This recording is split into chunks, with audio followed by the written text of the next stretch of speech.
Okay, so we're going to skip section 8.5 and go on to section 8.6 on solving rational equations. And I think it says rational equations and inequalities. We're probably just going to do the equations. So I'm going to do it by example, and they will just say solve. Okay, and on this, you need to leave some space. Leave some space on the left side. Okay, so the rational equation up in the numerator is 2x over x plus 5 minus, up in the numerator is x squared minus x minus 10, and it's all over x squared plus 8x plus 15, and it equals 3 over x plus 3. It's a rational equation because you've got variables down in the denominator. Okay.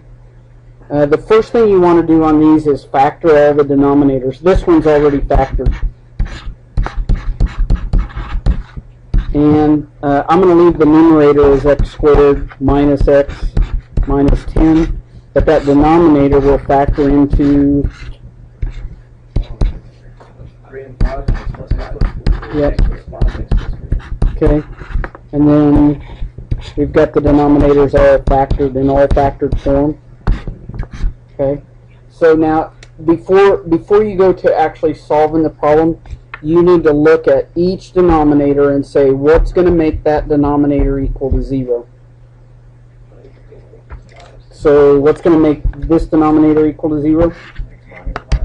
If x equals a negative 5. So you cannot have division by 0, so x cannot be a negative 5. You decide that before you ever start by looking at all the denominators. Okay, that takes care of this one, and this one, x can't be negative 3. So if we get either one of those answers, we have to reject it as what they call an extraneous root. Okay, it's a root to the original, but a root to the final answer, but not to the original. So you have to eliminate those answers from the beginning. The next thing you have to do is find the least common multiple. You have a choice on these. You can put everything over a common denominator, or you can get rid of the fractions by multiplying by the common. Most of you don't like fractions. Yeah, so we're going to multiply, and the LCM, the least common multiple, you say the x in this first one, the x plus 5 appears once, it appears once, and then it appears 0. Greatest number of times is once. The x plus 3 appears 0, once, greatest number of times is once. This is a critical part to the problem. You got to be able to find the LCM. That's what you multiply by on both sides. And it's like that over 1 on both sides. Now, I caution you not to get too slash happy. When you multiply this out, we're going to do it by sight, and we're not going to reduce it on the paper. We're not going to mark it out on the paper. We're just going to do it by sight. So if you take this times the first fraction, do it by sight, the x plus 5s go out. What's left is 2x times x plus 3 minus. Then you've got to multiply this out, and we're going to do it by sight. The reason I don't slash anything out is because I still need this whole thing. No, the denominator's gone because it divided out. Those divided out. Okay, so the x plus 5s go out, the x plus 3s go out. Now, here's the critical part. Look up here for a minute. The critical part is this is actually a quantity. So it's minus that whole thing. So it's going to change some signs. Okay? Then on this side, when you multiply this out, do it by sight. The x plus 3, this is in the denominator, this is in the numerator. So what's left is 3, times x plus 5. So if you multiply by the least common multiple on both sides, fractions are gone. Okay? That gets... Why didn't we factor out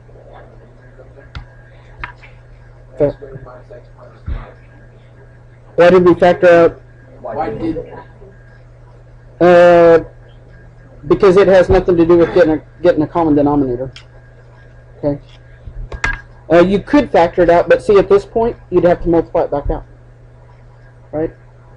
Okay, so now, multiply this out. This would be 2x squared plus 6x. Distribute this negative sign. Negative times a negative. Yep. Distribute this. Yep. Okay.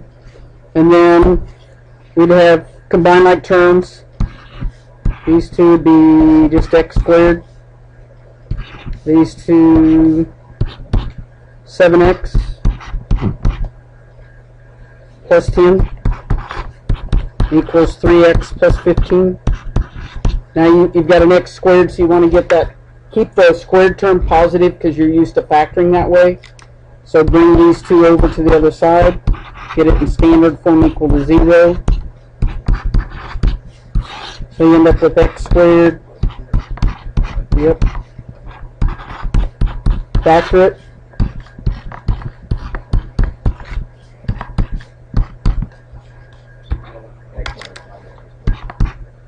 Nope. So we end up with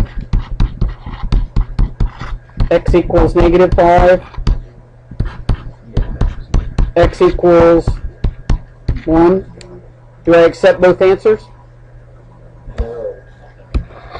Yeah, because up here, x cannot be negative 5. So you've got to reject this one. So final answer, x equals 1. Okay?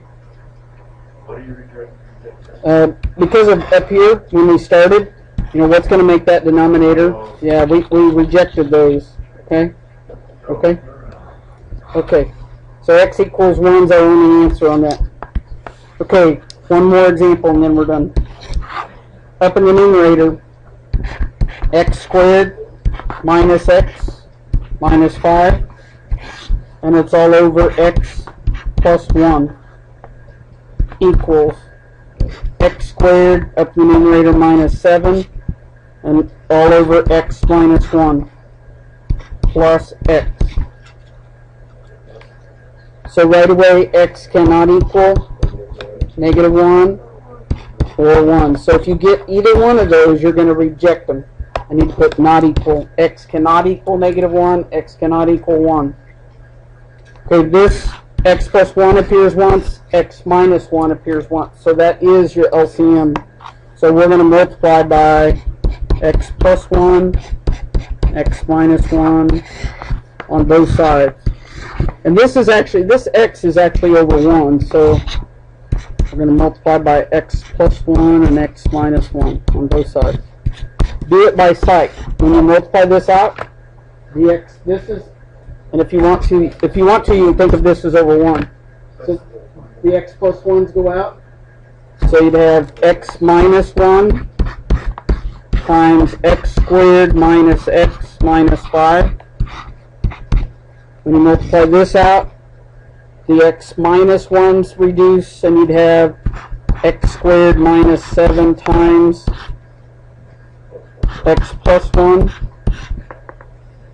plus, now you need it all, x times x plus 1 times x minus 1. And now it's a matter of, be very careful, when we multiply this out, this would be x to the third minus x squared minus 5x. Now you do the negative 1, so it'd be negative 1x squared plus x plus 5.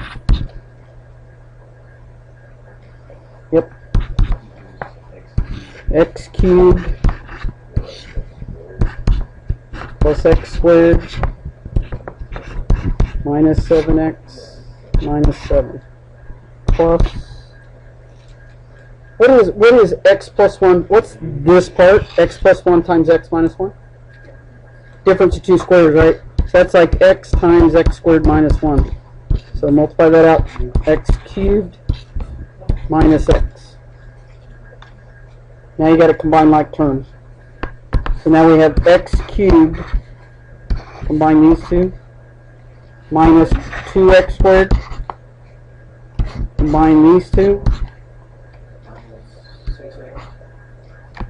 minus 4x plus 5, and we have an x cubed. Ooh, we got two of those, don't we? Hang on. 2x cubed. That gets rid of that one and that one. Plus x squared. Minus 8x. Minus 7. Get the cube positive, so we're going to bring everything over. And I can add a 2x squared over. Taking everything over to the right.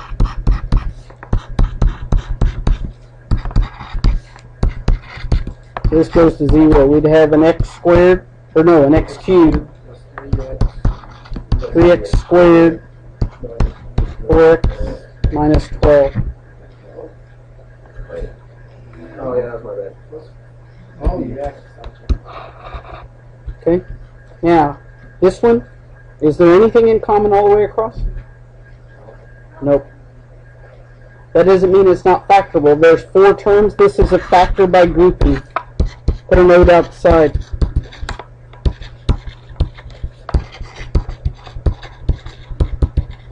Group these two together. Okay, and I'm going to change this to, instead of minus 4, to plus a negative 4.